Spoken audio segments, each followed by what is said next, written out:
Welcome back, everybody. Happy Friday, one and all. We are Sports Take, JAKIB Sports YouTube Network. Rob Ellis, Derek Gunn, Barrett Brooks. Excited to have our next guest. First time on the show with us. You can follow him on Twitter at Andrew Brandt. Man, what a resume for Andrew. Of course, going back to his days with the Packers, with the Eagles. Just an amazing resume. And you look at what he did with the Packers. He was the vice president of player finance, general counsel from 1999 to 2008, Eagles consultant in the 09-10 season, and currently serving as the executive director at Moorhead Center at Villanova. Does an awesome job. He's also got an amazing newsletter. Andrew Brandt. What's up, Andrew? How are you? Hey, guys. Hey, man. How's spring break? Is this spring break for you, Andrew? You enjoying some downtime? Yeah, I got a couple more weeks to put in at school before the best part of being on the academic world is that in a couple weeks, I won't teach again till like end of August. So wow, summer break. Yeah, that's going to be really nice to sort of only have my media career and not my academic career for a few months. Yeah. But it's good to be with you guys. You know, I'm a Philly resident, but my Packer blood, you know, still rings. But after moving my wife to rural Wisconsin for 10 years, she got to pick the next stop. She's born and raised in Villanova, PA. So I'm married into sort of fandom of the Eagles. And, you know, Eagles are kind of my number two. I still, you know, as I said, my boys grew up in Green Bay, so we sort of have that bond. But we are Eagles fans. I'm a big Sixers fan because I moved in Bryn Mawr, right down the street from Sam Hinkie, and we got to be close friends actually. So I sort of appreciated the model that he put together, and now seeing it pay off, hopefully towards bigger and better things. All right, I can't let the Hinkie thing go. So yeah, you know what's coming. I'm not asking you to reveal too much here, but he was a tough guy to get a feel for if you didn't, know him. Just give me some idea of what he was like on a personal level, conversational wise, or out to dinner or whatever. What was he like? Well, it's interesting because I didn't even know he was my neighbor till I was at a conference. I think it was the Sloan Analytics Conference at MIT. And we're both speaking on panels. And I see him from a distance and he's kind of walking towards me. And I'm like looking around like, is it me that he's walking towards? And, I'm a runner. He says to me, you're fast. I'm like, what? You're fast. I said, hi, Sam, I'm Andrew Brandt. He goes, I know. You're fast. I said, what are you talking about? He said, you live down the street from me and I see you run by my house all the time. You're fast. So I'm like, oh, okay. Yeah, I didn't. And we talked about where we lived. And then I wouldn't say we were bosom buddies, but we got together for lunch probably every few months and in the neighborhood walking the dogs. But yeah, hard guy to get to know, obviously. Even in a social situation, didn't reveal too much. His wife was obviously a little more social, but kind of Oklahoma roots. I don't know if you know the whole story. I'm sure you do. Kind of, so he had a little bit of that homespun to him. And then we've stayed in touch a little bit. He's out in the West Coast, has done some lecturing at Stanford, where I'm a graduate. So we sort of kept in touch, but we don't talk shop, anymore. Right. So I just thought it sort of made me a Sixers fan is what I guess my point. He's a fascinating guy. Hopefully at some point there'll be some long drawn out sit down with him and we can really get to know him, but I doubt it. He's off the grid, man. Yeah, I know. Yeah, I know. But Andrew, your career now, Barrett, did you guys overlap in Green Bay? Andrew and Barrett's time? Was it we had Green Bay in 2002. Yeah, I remember you. Yeah, we had you. Yeah. I know. I mean, because look, when I first got there, like they didn't bring in offensive linemen, but they brought me in, and I was the only guy that wasn't drafted on that offensive line. So needless to say, it took me 2 weeks to let them for them to say, hey, Frank Winter say, we have an O-line night out, man. Won't you come, man? I promise you, it wasn't until Brett said, like, I wouldn't go with them. They wouldn't let me go, man. They wouldn't let me go. So we're playing the Panthers, and it's hot. It's like It's like 100 degrees outside. We're playing there, and Rivera goes out. So I go in for Rivera. Marco. So I'm in the game, and they're not giving me the calls. Dave Wall is not giving me the calls. None of them are giving me the calls. So Brett Favre comes to me and said, hey, I wish it was snowing outside. We're in the huddle, getting ready to go play. What are you talking about? He said, I wish it was snowing outside. I said, Brett, what are you talking about? So I could track them dogs that in Frank Winter's mouth. Okay, 2 jet on 3. Ready, break. So I'm laughing, going up to the line. Then all of a sudden, Frank turns to me and gives me a call. Rip, rip, rip, rip, rip, rip. Now he's giving me the calls. So it wasn't until Brett said, okay, this guy's cool, and gave him the information. Then they started giving me the calls. And then that next Thursday, they invited me to go out to the reindeer games and everything else, you know. So I was like, where am I at? You know what I'm saying? And I'm going to tell you this, Andrew, also. At least your family went with you to Green Bay. My family went everywhere but to Green Bay. Don't be dissing Green Bay. Hey, look, I'm being a native Milwaukeean. Don't be dissing Green Bay like that. Yeah. Andrew, you're in the wheelhouse. Did Barrett played there? Derek grew up there. I mean, I'm telling you, man. This is I mean, on Barrett's point, you know, there are no 2 people closer that I saw as teammates than Frank Winters and Brett Favre. And right. That was a hard bond to break. You know, Brett, we let our top veterans stay in their own rooms on the road. You know, he didn't need to stay with a roommate. He's like, no, I want to stay with Frank. Yep, that's crazy. Yep. And, you know, we went on the road. Brett couldn't, you know, he was a prisoner of the hotel. He couldn't go out. Right. So he needed that bond with Frank. The other thing about Brett, and Aaron did this too, when we would go on the road and CBS or Fox or Monday Night would all want to do the production meetings, they all went last. You know, Brett and Aaron, they wanted to go last because they want it all the time. You know, they're both prisoners of the hotel. They're too famous to go out. So they just shoot the breeze. They would, I mean, we'd look for Brett, like team meeting, like, where is he? Oh, he's still talking to John Madden. He and Madden really bonded. He's like still talking to Troy Aikman. I mean, and Aaron with Aikman and Aaron with Romo. They've just spent hours. Well, you know what?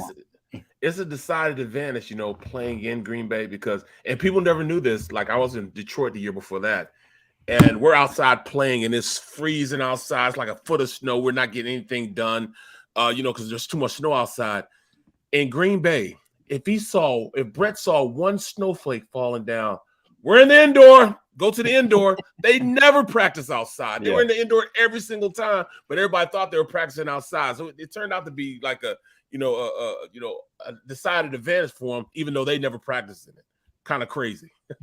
Yeah, this idea. I mean, this idea that cold weather that people like it. No one liked it. Right. You know, no one liked it. You just dealt with it because it was in your bones from living there. But yeah, I mean, they spent however many hours a game is, say 4 cold games. That's about as much time you spent in the cold. Wow. Yeah. Andrew, give me your impressions with your time spent with the Eagles. You know, obviously, you know, Joe Banner influence, Howie, a young Howie. What was that like for your time here? It was really interesting because I left the Packers, as you know, wanting to do something else with my life. I had this vision, which hopefully I've accomplished, of really lending my unique insights on the media side and also in academia. And that's how I've structured my life since. I didn't want to go back to a team. And Joe and Andy called together. I knew Andy from Green Bay. I knew Joe as colleagues for 15 years. And they said, listen, here's what's going on. We're going to move Howie from cap contracts to personnel. We think he's going to be a GM one day. And we can't trust our contracts. I can do some, Joe would say, I can do some, but I'm busy with other stuff. We can't trust it to these young guys. Can you just come in here and do our contracts until we get settled with a new cap manager? And I said, okay, but I'm not going to be an employee and I'm not going to come in every day. They're like, fine. And Andy was like, yeah, I mean, do it from wherever. And I'm like, no, I'll come in a couple days a week. Right. So I did that for 09 and 010. And it was a great experience. I did the rookie deals for LaShawn and Deshaun and Macklin. I did the biggest deal I did was the biggest you'd love this, Barrett, the biggest offensive lineman deal in history up until like a few years ago. Jason Peters. Wow. So we would only make the trade. This is like A.J. Brown last year. Only make the trade if we got the deal done. And Eugene Parker, the late, great Eugene Parker, dealing with him. That was a unique time because Joe was busy with something else. So that was really my deal. And not that I'm proud of giving away the most money ever to an offensive line, but that was me. Yeah. It turned out pretty well worth it. Yeah. Yeah. Well worth it. Yeah. But you were also there when the Packers drafted Rodgers, right? I mean, you did like there's a famous picture of you and him sitting there when he's signing his deal. Yeah, it's a poignant moment when I do speeches to like corporations outside of sports. I say this is the moment for an organization, the moment, and it happened to me in a draft pressurized situation, but every organization has it. How much do you hold on to the past and how much do you move to the future?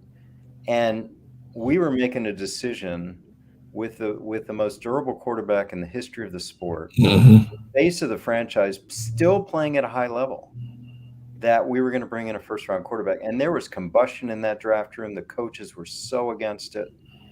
And, Ted Thompson, bless his soul, he just said to me, Andrew, what do we always say? We say, trust the board. And the board says that's the name. All the guys we wanted before him were gone. We wanted DeMarcus Ware that year bad. We wanted Pac-Man Jones that year bad. We wanted Derek Johnson, the linebacker. They're all gone. And there's one name staring us in the face of our first-round grades. And, man, we made that pick, and we had a Lambeau Field draft party going on below us, 1,000 people. And the booing in that room shook our soul. It shook our soul. And Brett called the coach. Brett's agent called me. I mean, Aaron put on a good face, but he didn't like coming up to a cold place where he's never going to play. Wow. And then the hardest part of that, and this is what the Packers have dealt with the last 3 years, and the Eagles have dealt with, as you know, the hardest part of that was Brett and his agent saying to me over the next 3 long years, Andrew, do you know what it's like to come into work every day and sit with your replacement? Damn. That's not fun. And I'm sure Aaron's been saying that to the Packers, and I'm sure Carson Wentz said that. And it's just something where we don't think about that enough in sports. And I would say to Bus Cook, I'm like, yeah, I get it.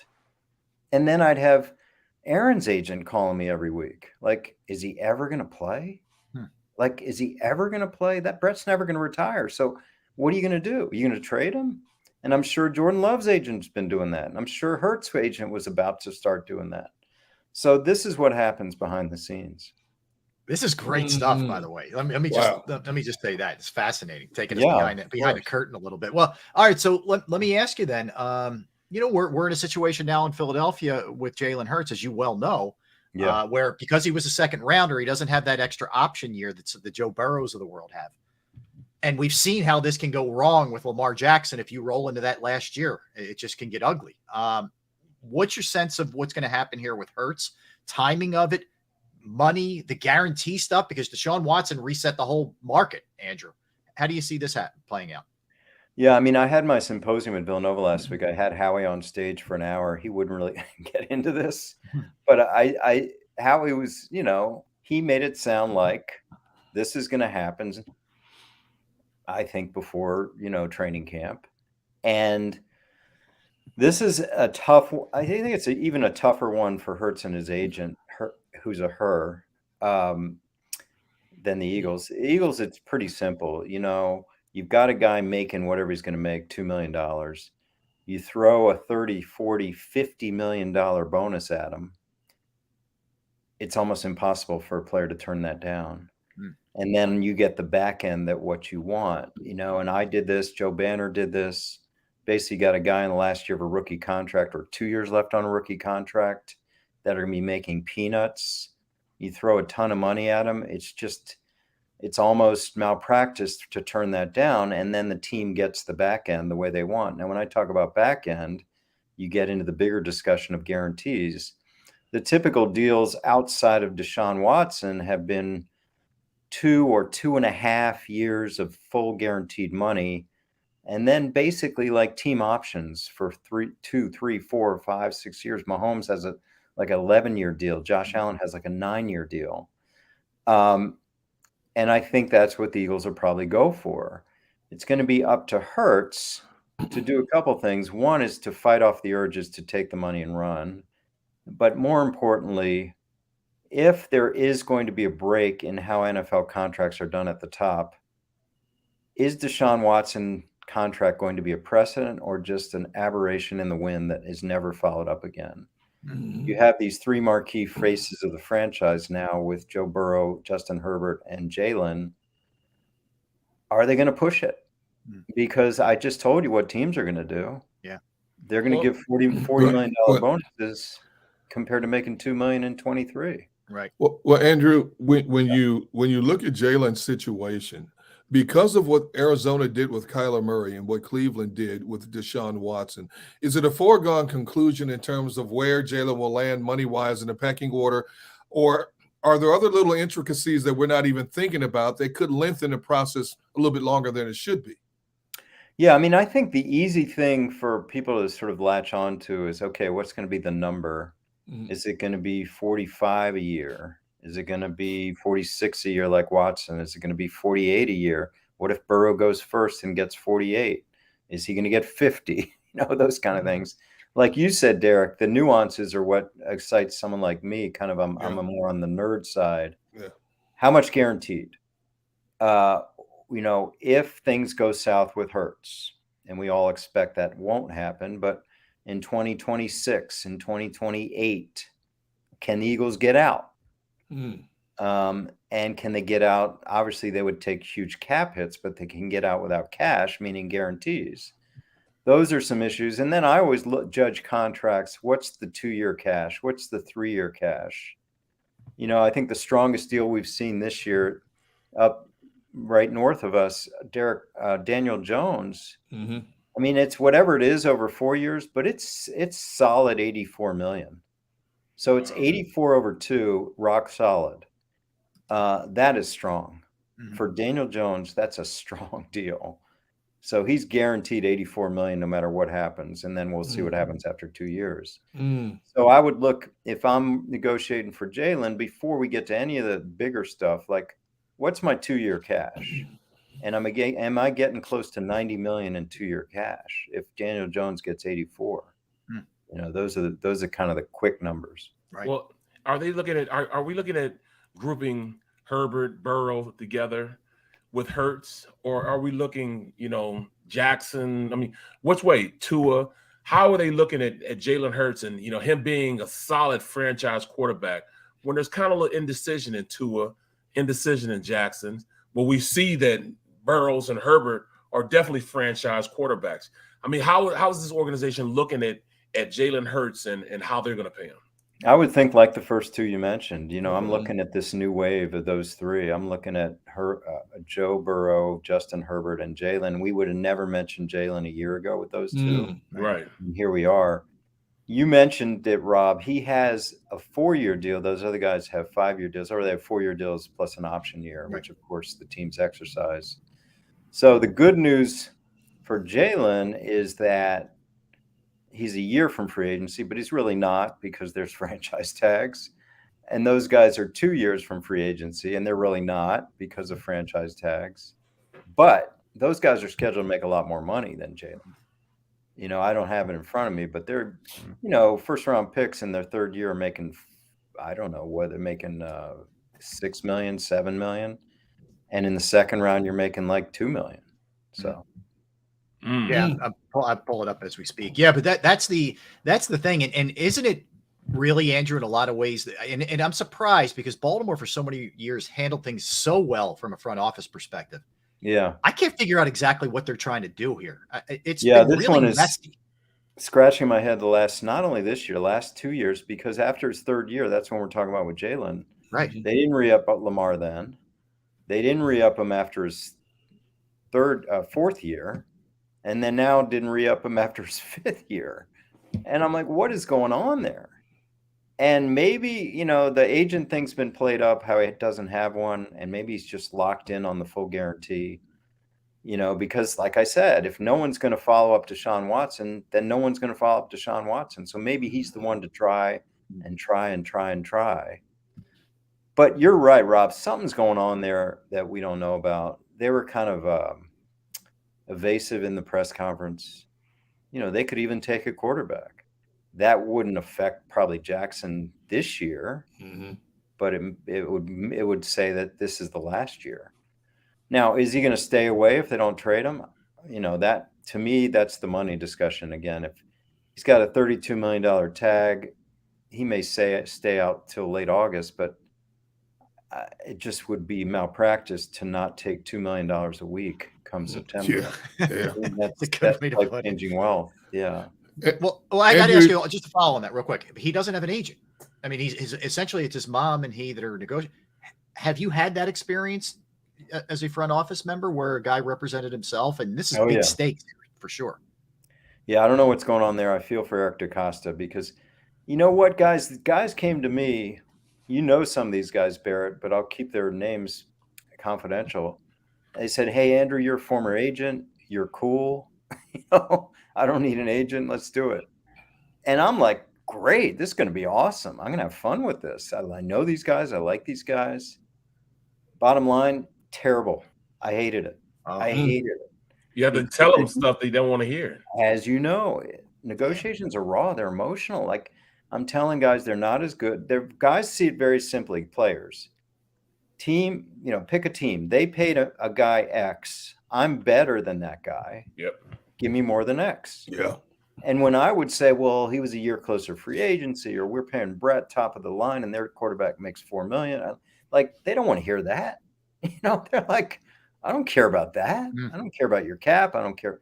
So anyway, I lost relationships. And I wished there was an agent in these cases because I said the agent is the buffer. The agent, their job is to translate what a team says in a way that's palatable, doesn't get the player emotional, and come back with something.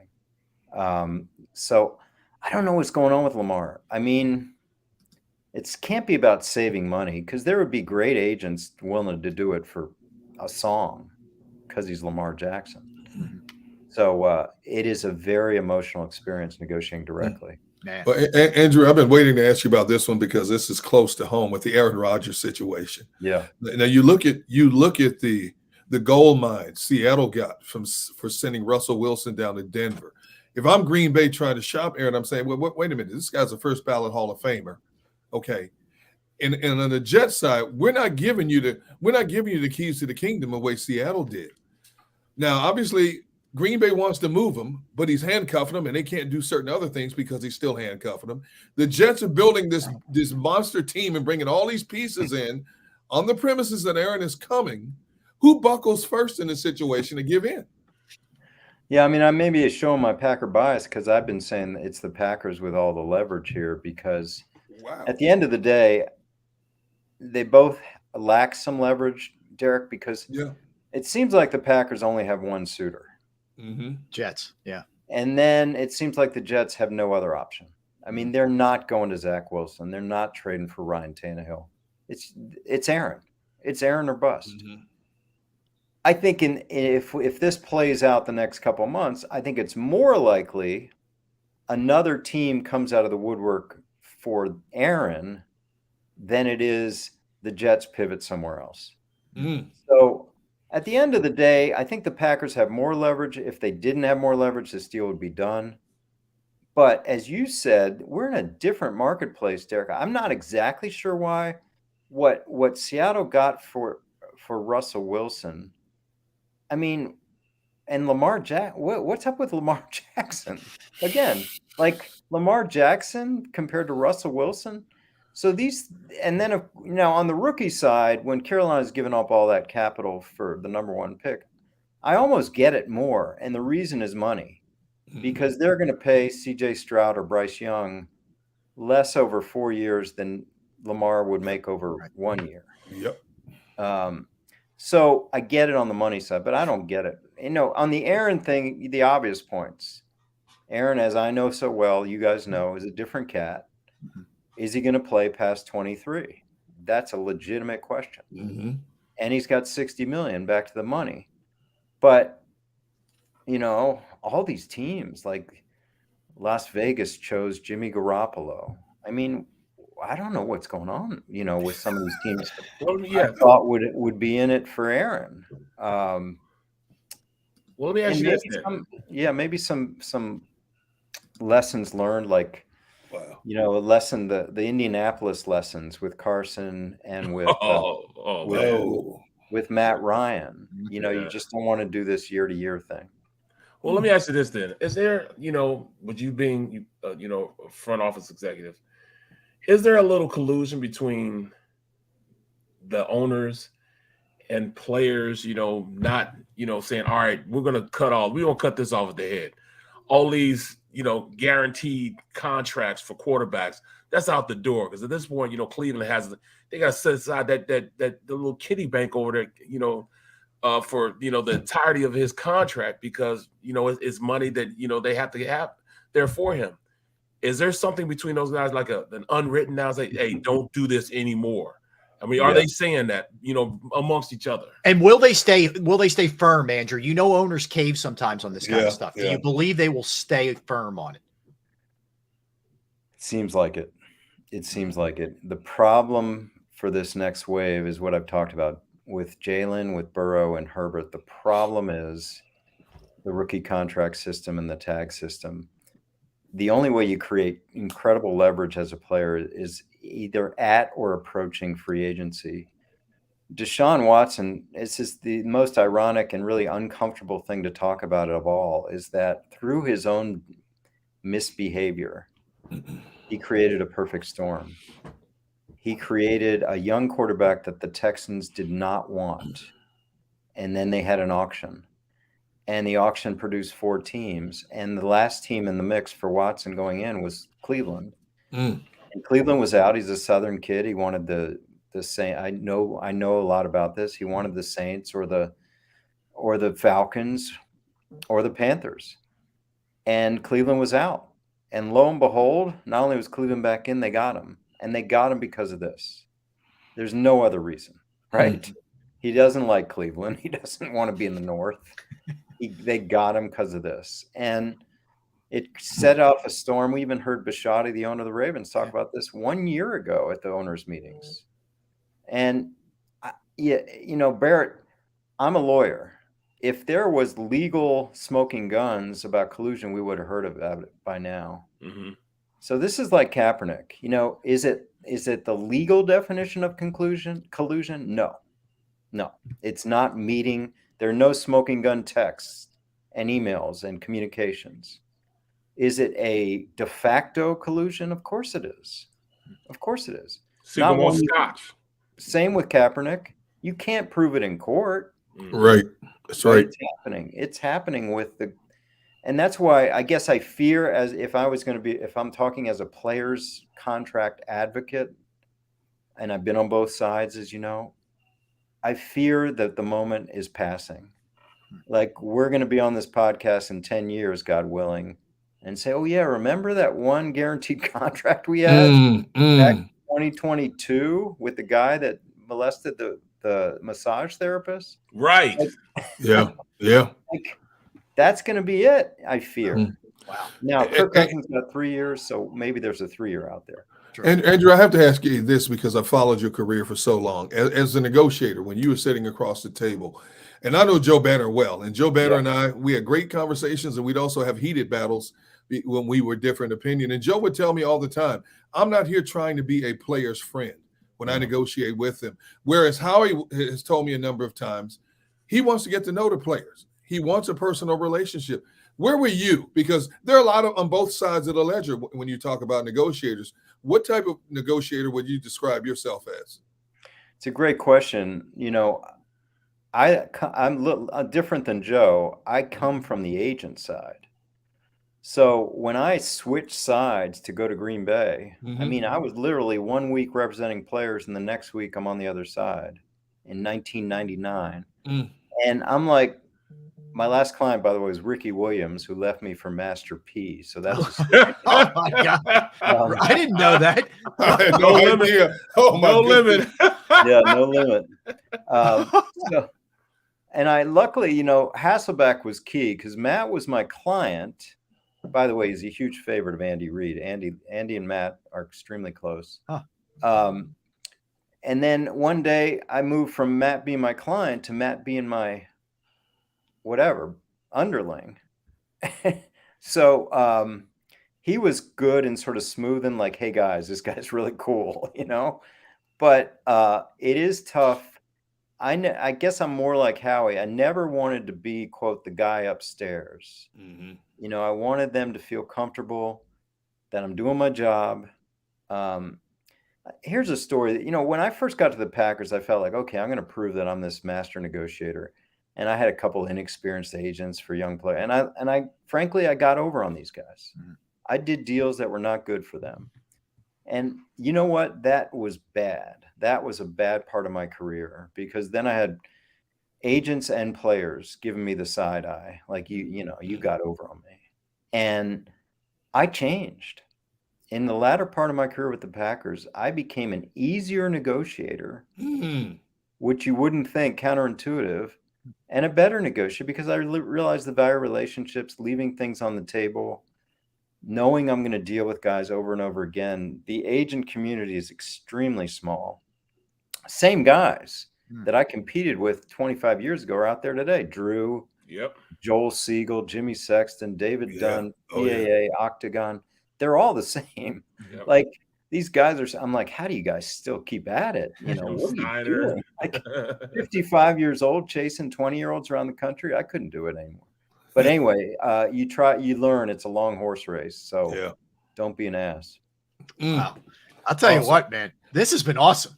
Thank you, man. This is great. I mean, like, really insightful, entertaining, informative, like, great, Andrew. We really do appreciate it. I want everybody to know how they can get the newsletter as well. So your newsletter is Sunday 7 newsletter. How do they get that?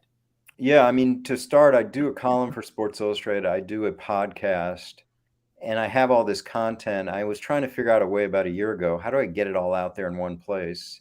And all these insights I have beyond writing in my column or tweeting. So I put together this newsletter, and I do it every week. Comes out Sunday morning. All you do is go to andrew-brandt.com and put your email in there. It's free. I do have a paid group where I do videos for them every day, and we get together every week. I'm not a hard salesman. If you want that, that's in there as well. So I enjoy the newsletter. It's just kind of my way. It's all not only about sports, just my life thoughts and things like that. It's a nice read every Sunday morning. And then, of course, you know, my Twitter, my name. I do reels on Instagram, Andrew Brandt 2. Couldn't get Andrew Brandt. I got to track down that guy. How dare he? How dare he? I know. And then, yeah, Villanova. We have a lot of speakers and symposia. I'll put it out there on Twitter when we have new guests to come in. That's great. That's great. Well, listen, we appreciate all the time you gave us today. And thank you, man. Hopefully we can do it again in the near future. Andrew, thank you. All right. Appreciate your time, Andrew. Have a great day. Yeah. Thank you. Take care. Guys, that was awesome. No question, man. I'm not like tooting. That was like an encyclopedia in 30 minutes. Well, and taking us behind the scenes of stuff and how it really goes down. Like, this is a guy who's lived it. Barrett, you lived it on the other side of the table. Exactly. And you share. I love when you share your stories, but hearing him from the management side of this thing, you know. Well, just like you said, with the, you know, just like you'll never see the texts or see the emails anymore, because they see now that, you know, none of that stuff is you know, fully erased from the smoking guns. But you know, I mean, there is collusion. Like I said, you know, there's nothing like sitting back with a bunch of owners and they're drinking single malt scotch, you know, telling, hey, there's no way don't do it. Yeah, period. Don't do what that knucklehead did in Cleveland. We're not going down that same road. What the hell is wrong with this guy over there? You know, like drinking this single malt scotch, bro. That's I mean, you see that, man, you can feel that, you understand that. That's what it is. Wow. That's what it is. That was great. That was great. So hopefully everybody enjoyed that. And if you missed any of it, you can always go to JAKIB Sports YouTube channel and you pick it up from the beginning. You know, that's a beauty. You don't have to miss any of this kind of stuff. Hey, guys, I got to step aside for a few minutes, and I will rejoin you shortly. You got it, man. All right, let's hit a timeout. Either way, we will take a break here. We'll come back. We'll talk a little Phillies. We got some injury updates, Barrett, that we got to give the folks. So we'll do that. We got some Sixers. Our NFL segment, guys, we're going to dig into the top 10 edge rushers coming out in the NFL draft. So we'll do all those things When we come back, don't go anywhere. Barrett Brooks, Derek Gunn, Rob Ellis. We're Sports Take, JAKIB Sports YouTube Network. Let me tell you about Jim Murray and Principal Financial Group. Yes, because knowing who to trust with your finances can be challenging, right? But it's critical. And I found the right person, and that's Jim Murray and Principal Financial Group. Whether it's retirement planning, could be your 401k review, could be an insurance review. You might have a small business. You're trying to set up your employee benefits. That's another resource that Jim can help you with. And I know personally, I've entrusted my IRA, my 401k rollover to Jim, and I couldn't be any happier. You will be too. Give him a call, 610-996-4751. 610-996-4751. You could email him as well, murray.jim@principal.com. That's murray.jim@principal.com.